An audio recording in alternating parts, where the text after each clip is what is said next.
하나님 말씀 봅니다. 룻기 구약 룻기 1장 1절에서 5절 말씀, 룻기 1장 1절에서 5절 말씀 제가 읽습니다. 사사들의 치리하던 때에 그 땅에 흉년이 드니라.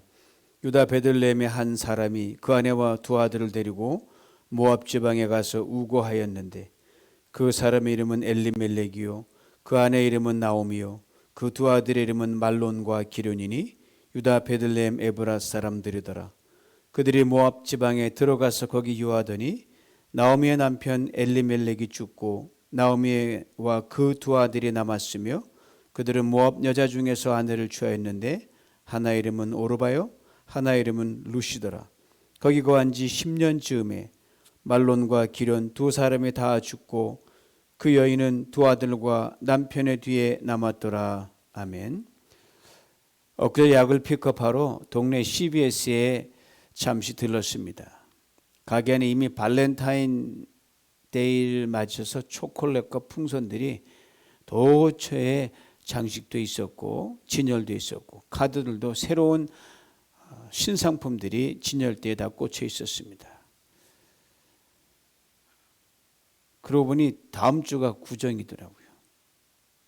그리고 그 다음 주가 2021년 사순절이 시작이 됩니다. 아, 세월 참 빠르구나라는 생각이 머리를 스쳤습니다. 이 빠른 세월에 대해서 오래전 살았던 하나님의 사람 모세는 이렇게 고백했습니다. 신속히 가니 우리가 날아가나이다. 수천 년 전의 고백이지만 시간은 여전히 변함없이 자기만의 빠른 스피드로 흘러가고 있습니다. 오늘 보면 이처럼 빨리 흘러가는 인생 시간 속에서 유난히도 어렵고 힘들었던 민족의 어두운 역사의 한 가운데를 통과했던 한 가정의 이야기가 등장하는데 오늘 보면 이렇게 그 시작을 엽니다. 사사들이 치리하던 때에 그 땅에 흉년이 드니라. 이런 성경을 살펴보면 구약성경 창세기를 자세히 보면요, 이스라엘 백성들 살았던 이 가나안 땅, 거기 흉년이 들었다는 기사들이 종종 나옵니다. 예컨대 아브라함 때 흉년이 들었거든요. 그래서 아브라함은 아내 사라를 데리고 먹고 살기 위해서 애굽으로 갔습니다. 성경 창세기 12장 10절 이렇게 증거합니다. 그 땅에 기근이 있으므로 아브라함이 애굽에 우고하려 하여 그리로 내려갔으니 이는 그 땅에 기근이 심하였습니다. 아브라함은 이삭 때도 흉년이 들었어요. 그래서 이삭은 블레셋의 그랄 지방으로 피신을 해서 거기서 지내게 됐습니다. 창세기 26장 1절 이렇게 증거합니다. 아브라함 때에 첫 흉년이 들었더니 그 땅에 또 흉년이 들매 이삭이 그랄로 가서 블레셋 아비멜렉에게 이르렀더니라고 되어 있습니다. 또 이삭의 아들이 누구죠? 야곱이거든요. 야곱의 때에 또 흉년이 들었어요. 그러나 야곱이 양식을 구하러 애굽으로 자식들을 다 보냅니다. 여기 땅 굶어 죽게 생겼으니 애굽에 먹을 것이 많다더라. 가서 사오너라. 창세기 42장 5절입니다. 야곱의 아들들이 양식 사러 간 자 중에 있으니 가나안 땅에 기근이 있음이라. 흉년 좋아할 사람 누가 있어요? 가뭄 좋아할 사람 아무도 없지 않습니까? 그런데 방금 살펴본 대로 아버지 아브라함, 아들 이삭, 손자 야곱으로 이어지는 3대에 걸쳐서 빠짐없이 흉년의 때가 찾아왔다고 성경은 기록하고 있습니다. 참으로 아이러니한 일이 아닐 수 없어요. 왜냐하면 성경에서 특별히 아브라함의 하나님, 이삭의 하나님, 야곱의 하나님이라고 3대를 거쳐서 쭉 하나님이 역사하신 걸 보여주는 그 특별한 그 호칭이거든요. 아브라함의 하나님, 이삭의 야곱의 하나님, 즉 언약의 하나님이란 뜻이에요. 전능하신 하나님이란 뜻이에요. 형통의 하나님이요, 구원의 하나님이요, 풍요의 하나님, 영원토록 변함없는 하나님, 이 하나님을 여기 담고 있거든요. 그렇다면 성경이 서로 다른 두 하나님이 존재하고 있다는 것을 우리에게 말해주는 겁니까? 결코 그렇지 않습니다. 오늘 보면 1절 후반부에 대한 분명한 해답이 들어있습니다. 유다 베들레헴의 한 사람이 그 아내와 두 아들을 데리고 모압 지방에 가서 우고하였는데, 한 사람이란 고향 땅 베들레헴에 벌어닥친 흉년을 피해서 온 가족을 데리고 모압 지방으로 이주했던 가장 엘리멜렉이라는 사람입니다. 바로 이 엘리멜렉이 모압 지방에 가서 살게 되었던 것을 오늘 본문은 특별한 단어를 써서 설명합니다. 우고하였다. 바로 이 우고하다는 말의 뜻을 우리는 깊이 이해할 수 있어야 됩니다. 이 말은 히브리 원어로 구루라고 하는데 나그네로 살아간다는 뜻입니다. 여러분, 나그네로 살아간다는 것이 무엇입니까? 곧 이 땅에서 인간의 삶이 영원하지 않다는 것입니다. 이 땅에서 인간의 삶이 임시적이라는 것을 말하는 거예요. 이런 점에서 이 땅에 살아가는 모든 사람들의 정체성, 딱 모두가 흑인이든 백인이든 동양인이든 남녀노 빈부귀천, 이 땅에 사는 모든 사람들의 one common identity는 뭐냐? 하나의 동일한 아이덴티티는 뭐냐? 바로 나그네란 겁니다. 창세기 47장 야곱이 가나안의 극심한 흉년을 피해서 애굽으로 가는 장면이 나오는데요. 당시 애굽의 임금이었던 바로가 야곱을 만나서 야곱을 이렇게 묻습니다. 내 연세가 얼마뇨? How old are you? 이 말에 야곱이 이렇게 대답합니다. 창세기 47장 9절입니다. 야곱이 바로에게 고하되 내 나그네 길의 세월이 130년입니다. 나 연세가 얼마 못 되니 우리 조상의 나그네 길의 세월에 미치지 못하나 험악한 세월을 살았습니다. 야곱이 바로에게 한 대답에서요, 나그네란 단어가 2번 들어있습니다. 바로 이 말이 오늘 본문에 나오는 우고하였다는 말과 우리말 표현 다르지만 원어는 똑같은 말이에요. 그리고 야곱은 자신의 나그네 인생을 또한 이렇게 표현합니다. 험악한 세월. 즉 죽도록 고생하며 살았다는 말이죠. 이 말을 하면서 야곱 그 전에 가나안에 살면서 겪었던 극심한 흉년의 때를 떠올렸음에 틀림없습니다. 그 인생이 결코 만만한 인생이 아니었지만 말입니다. 여기서 우리는 한 가지 매우 중요한 것을 깨닫게 됩니다. 아브라함 그리고 이삭 그리고 야곱으로 이어지면서 대가 이어지면서 빠짐없이 일어났던 흉년, 이게 결코 우연이 아니라는 말씀입니다. 이건 결코 우연이 아니에요. 다시 말씀드리면 하나님의 철저한 섭리 가운데서 일어났던 흉년이었습니다. 바로 이 흉년을 통해 하나님께서 아브라함, 이삭, 야곱에게 저들의 인생이 한낱 나그네에 지나지 않는다는 것을 철저하게 각인시켜 주셨습니다. 흉년을 통해서 아브라함을 애굽으로 옮기십니다. 이삭을 블레셋으로 이동하게 하십니다. 야곱을 애굽으로 보내십니다. 저들의 인생이 이 땅에 머무는 것이 아니라 끊임없이 쉼없이 움직이고 한 곳에서 다른 곳으로 이동하는 나그네 삶이라는 것을 철저하게 일깨워 주셨습니다. 오늘 본문에 나오는 엘리멜렉과 그의 가정에 닥친 흉년도 마찬가지였습니다. 분명 엘리멜렉은 하나님은 나의 왕이라는 참으로 멋있는 이름이에요.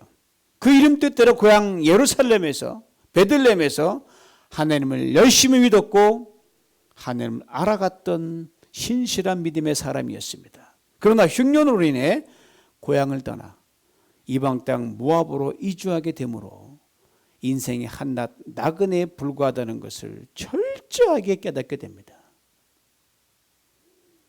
고향에 흉년이 들었습니다. 하는 수 없이 고향을 등지고 온 가족이 이방 땅 모압으로 이주했습니다. 게다가 그 자신도 희망을 안고 간 모압에서 불과 몇 년밖에 살지 못하고 죽습니다.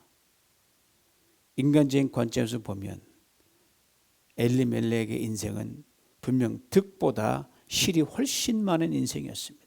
얻은 것보다 잃은 것이 많았던 인생이에요. 그러나 이민자의 고된 삶을 살아가면서 엘리멜렉은 자신의 정체성, 즉 나그네 인생이라고 하는 것만큼은 철저하게 깨달았음에 틀림없습니다. 내가 누구냐만 알면 아무리 어려워도 살만한 이유가 있습니다. 엘리멜렉의 그 임종을 어떻게 맞았는지에 대해 성경은 침묵합니다. 그러나 적어도 가족들에게 그 남긴 마지막 말은 이렇게 충분히 상상해 볼 수 있을 것입니다. 여보, 베들레헴도 이건 모압도 우리가 영원히 살 터전이 아니었구려. 이렇게 왔다가 이렇게 가는 것이 인생인 것을 모압에서나마 이렇게 깨닫게 된 것 하느님께 감사드리요. 얘들아, 어디에 살든 인생이 나그네라고 하는 것을 꼭 잊지 말고 하나님을 더욱 의지할 수 있기를 바란다. 야곱이 바로에게 말했듯이 나그네 인생은 분명 험악합니다. 고난과 슬픔이 있습니다. 그리고 흉년의 때도 지납니다. 그러나 그로 인해 자신의 정체성인 나그네임을 철저히 깨닫고 하나님만 온전히 의지할 수 있게 된다면 흉년은 결코 저주가 아닙니다. 하나님을 더욱 의지할 수 있는 새로운 원더풀한 터닝 포인트가 됩니다. 아신 대로 풍요 속에서는 대부분의 사람들의 경우 자신의 삶이 내 인생 나그네 인생이야 라는 것 잘 깨닫지 못합니다. 여러분. 이런 점에서 어느 시인의 담의 말은 그 우리 가슴에 와닿지 않겠습니까? 눈물 젖은 빵을 먹어보지 못한 이여 침상에 홀로 앉아 눈물을 흘리며 슬픈 밤을 지내보지 못한 사람들이요 그대들이 어떻게 전능하신 하나님을 알 수 있으랴. 시인의 이 말을 곱씹어 보면 다분히 역설적입니다. 인생의 풍요와 기쁨 중에는 하나님을 알 수가 없다는 소리로 들릴 수 있기 때문입니다. 그러나 이런 말 들어보셨나요? 나그네 인생에서 가난과 눈물은 더 깊은 차원의 풍요요 기쁨이다. 그러게 아브라함도 이삭도 야곱도 흉년의 때가 지난 후 진정한 풍요가 그들에게 다시 주어졌습니다. 오늘 보면 엘리멜렉 가정도 극심한 흉년을 겪지만 결국 풍요로 이어집니다. 비록 가장과 두 아들을 이방 땅에서 잃었지만 고향으로 돌아오는 아내 나오미와 며느리 룻을 풍년히 기다리고 있었습니다. 룻기 1장 22절입니다. 나오미가 모압 지방에서 그 며느리 모압 여인 룻과 함께 돌아왔는데 그들이 보리 추수할 때에 베들레헴에 이르렀더라. 그렇습니다. 나그네 인생 언제나 흉년 뒤엔 풍년이 이어집니다. 그러나 팬데믹의 흉년이 지나고 나면 여러분과 저 우리 교회에도 풍년의 세월이 기다리고 있다는 것 우리는 믿음을 통해 미리 볼 수 있기에 넉넉히 견딜 수 있습니다. 사도행전 7장 29절에 하나님의 사람 모세에 대해 다음과 같이 증거합니다. 모세가 이 말을 인하여 도주와 미디안 땅에서 나그네인데 거기서 아들 둘을 낳으니라. 모세는 태어난 지 3개월 만에 애굽의 궁궐에서 왕자로 지내면서 40년을 거기서 보냅니다. 왕자로 지내던 어느 날 자기 동족을 괴롭히던 애굽 사람을 만나서 돌로 그 사람을 죽입니다. 바로 귀에 들어가서 수벼령이 내려지고 이제 잡히면 죽는 거예요. 불이 나게 궁궐에서 나와서 도망쳐간 곳이 미디안 광야인데 거기서 나그네 인생을 삽니다. 거기서 가정을 이루며 살고요. 아들 둘을 낳게 되는데 이 아들들의 이름이 참으로 신묘막측합니다. 첫째 아들의 이름은 게르솜, 내가 나그네가 되었다. 이 말입니다. 오늘 본문에 우고하다는 것과 같은 단어입니다. 둘째 아들의 이름은 엘리에셀인데 하나님이 도우신다는 뜻입니다. 혈육으로 얻은 두 아들의 이름을 대체로 성경의 이름을 하나님 미리 점지해 두시거든요. 근데 모세는 자기 두 아들의 이름을 직접 모세가 지었다는 것, 이거 결코 우연이 아닙니다. 깊이 그 인생을 깨달은 대로 이름을 지었어요.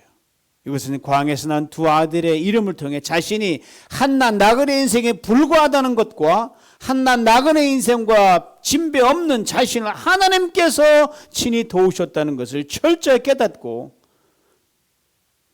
그것을 신앙의 고백으로 토해냈기 때문입니다. 그때 모세 나이가 몇이었냐? 80된 노인이었습니다. 미디안 광야에서 철저하게 나그네로 지낸 지는 40년 됐습니다. 모세에게는 광야 나그네 생활이 오늘 본문의 흉년의 때와 진비 없었습니다. 바로 그때 하느님 모세를 부르셨습니다. 그리고 400년 동안 애굽에서 노예로 지내던 이스라엘 백성들을 구출하라는 대업을 부여받습니다. 인간적인 관점에서는 더 이상 아무것도 할 수 없는 때 하나님 모세를 쓰셨고요. 모세가 능력을 덧입혀 주셨습니다. 바로 모세의 나그네 인생의 진정한 고백 속에서 그리 하셨습니다. 성경 여러 곳 우리 그리스도인들이 나그네 인생을 다음과 같이 구구절절히 증거합니다. 히브리서 11장 13절입니다. 이 사람들은 다 믿음을 따라 죽었으며 약속을 받지 못하였으되 그것들은 멀리서 보고 환영하며 또 땅에서는 외국인과 나그네로라 증거하였으니. 베드로전서 1장 17절 이렇게 또 증거합니다. 외모로 보시지 않고 각 사람의 행위대로 판단하는 자를 너희가 아버지라 부르는 너희의 나그네로 있을 때를 두려움으로 지내라. 빌립보서 3장 20절입니다. 오직 우리의 시민권은 하늘에 있는지라. 땅은 나그네란 말이죠. 거기로서 구원하는 자 곧 예수 그리스도를 기다린다. 역대상 29장 15절은 또 이렇게 기록합니다. 주 앞에서는 우리가 우리 조상들과 다름이 없이 나그네와 우고한 자라. 세상에 있는 날이 그림자 같아서 머무름이 없나이다. 그렇습니다. 우리 모두는 한 사람 내외 없이 나그네 인생입니다. 그리고 이 나그네 인생은 다음과 같은 특징들을 가지고 있습니다. 첫째로 나그네 인생은 짧습니다. 그리고 서두서 말씀대로 모세 고백처럼 신속히 우리가 날아간다고 했어요. 아신 대로 나그네 인생에서 여러분들 각처에서 예배드린 여러분들 미국에 이민 온 지가 엊그제 같은데 어떤 분은 50년이 넘었고 어떤 분은 뭐 30년 넘었고 저도 벌써 23년이 순식간에 지나가 버렸습니다. 둘째로 나그네 인생은 끝이 있습니다. 여러분 어제 코끝에 호흡이 멈추는 그때가 바로 그 순간입니다. 셋째로 나그네 인생은 텐트 생활입니다. 그 어떤 호화대걸도 아무리 스케프트 커도 작아든 타가든 놓고 가야 할 텐트에 불과하거든요. 요새 말로 말하면 평생 렌트입니다. 넷째로 나그네 인생은 영원한 거처를 향해 가는 여정입니다. 이에 관해 성경 고린도후서 5장 1절 이렇게 분명하게 증거합니다. 만일 우리의 장막집이 무너지면 하나님께서 지으신 손으로 지은 것이 아니요 하늘에는 영원한 집이 우리에게 있다. 다섯째로 버려나가는 인생의 주인은 하나님입니다.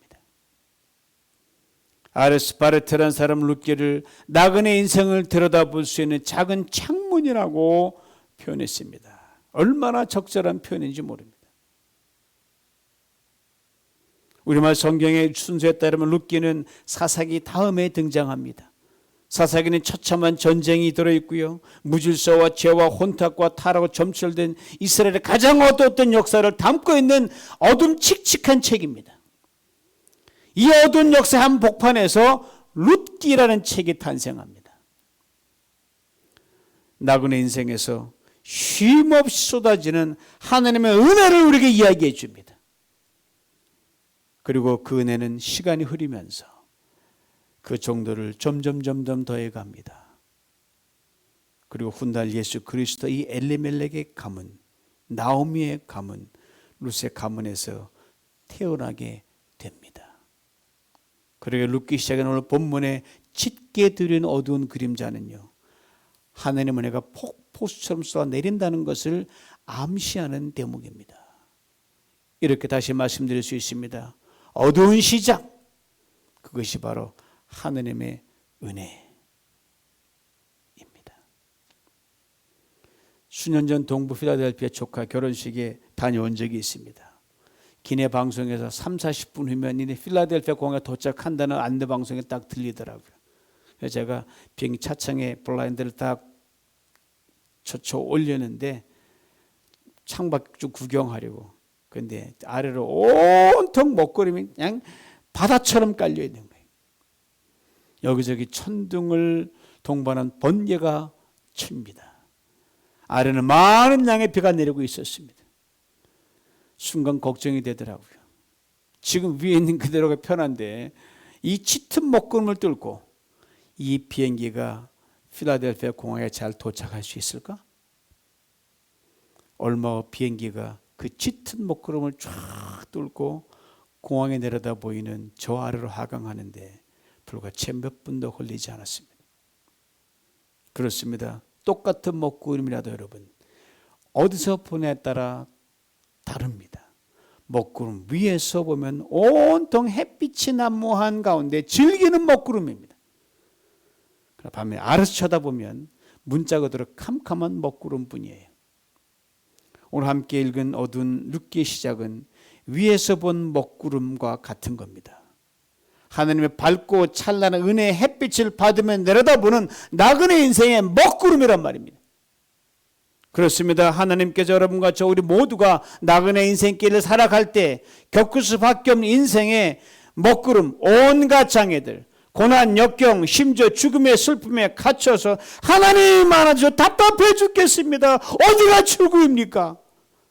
밑에서 아무것도 안 보입니다. 라고 탄식할 때, 이렇게 외칠 때 이 나그네 인생을 혼이 내다볼 수 있도록 우리를 안아서 당신 은혜 눈높이까지 반드시 올려주십니다. 그 나그네 인생의 짙은 먹구름 만날 때 위에서 봐라! 인생의 죽음의 어두운 그림자가 뒤를 때 위에서 보라고 그렇게 말씀하십니다. 하느님 은혜의 햇빛이 항상 찬란하게 빛나는 저 위에서 말입니다. 이런 점에서 오늘 본문의 어두운 시작은 하느님의 은혜의 간접 조명입니다.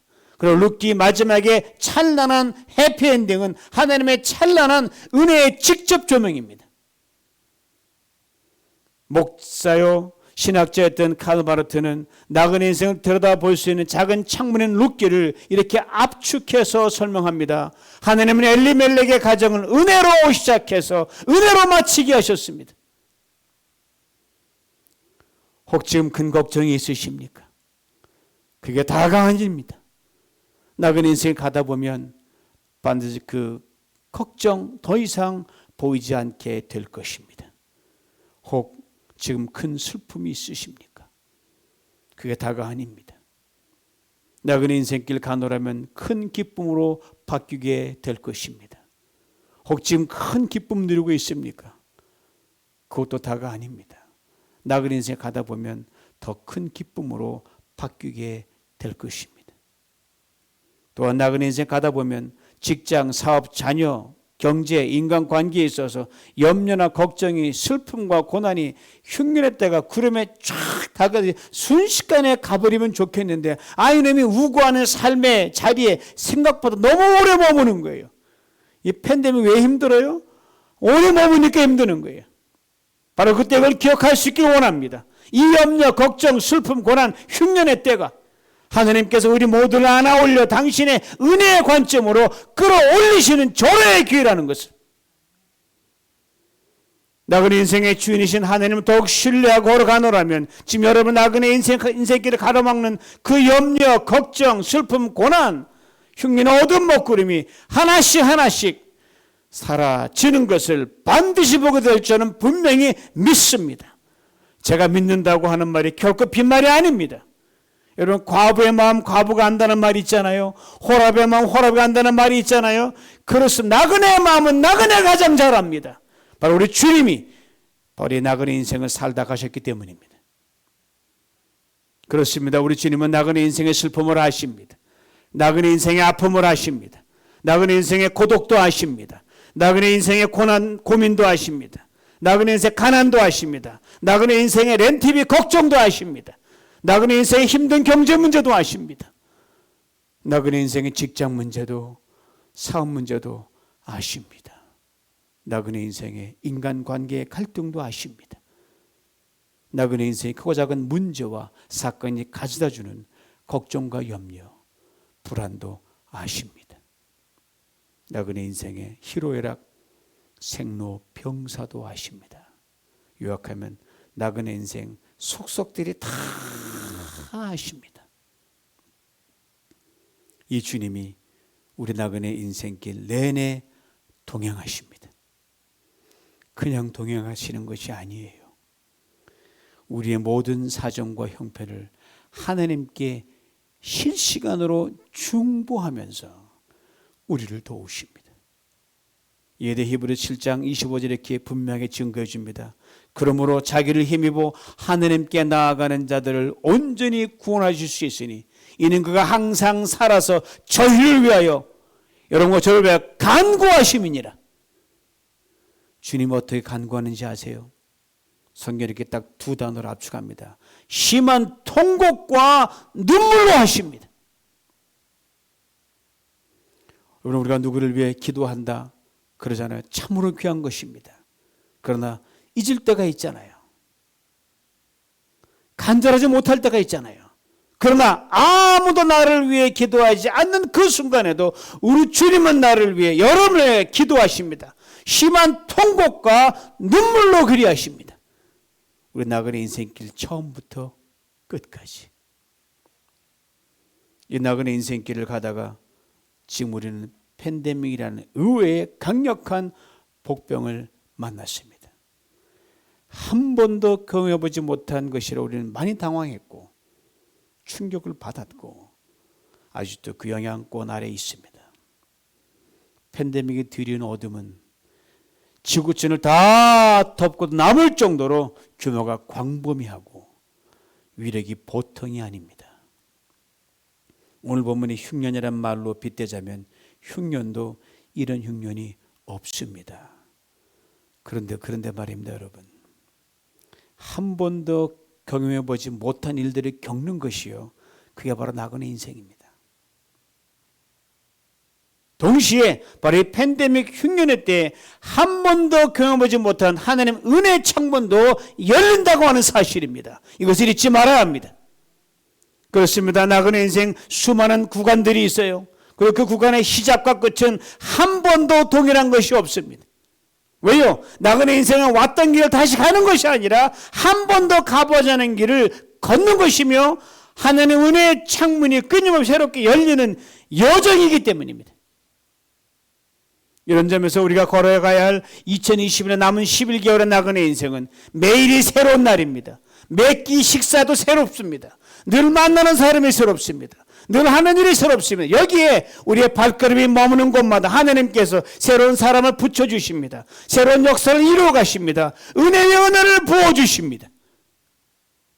그리고 나그네 인생길 걸으며 우리 이렇게 찬양할 수밖에 없습니다. 나는 야 친구 대신 예수님과 푸른 초장 한없이 거니네. 손을 잡고 기쁨을 나누면서 단둘이서 한없이 거니네. 지나간 날들 내게 말씀하며 앞날에 될 일 내가 들을 때 믿을 수 없는 꿈만 같은 사실 믿으니 이 세상 천국 같아. 믿을 수 없는 꿈만 같은 사실 믿으니 이 세상 천국 같아. 이 시선으로, 이 믿음으로, 이 신앙 고백을 가지고 나그네 인생 저 넘어 있는 영혼을 바라보면서 하늘의 문의 속으로 날마다 더 깊이 들어가는 복된 성도님을 다 될 수 있기를 주님의 이름으로 간절히 축원합니다. 여기에 바로 진정한 나그네 인생을 살아가는 우리 그리스도의 힘과 지혜가 있는 것입니다. 기도하겠습니다.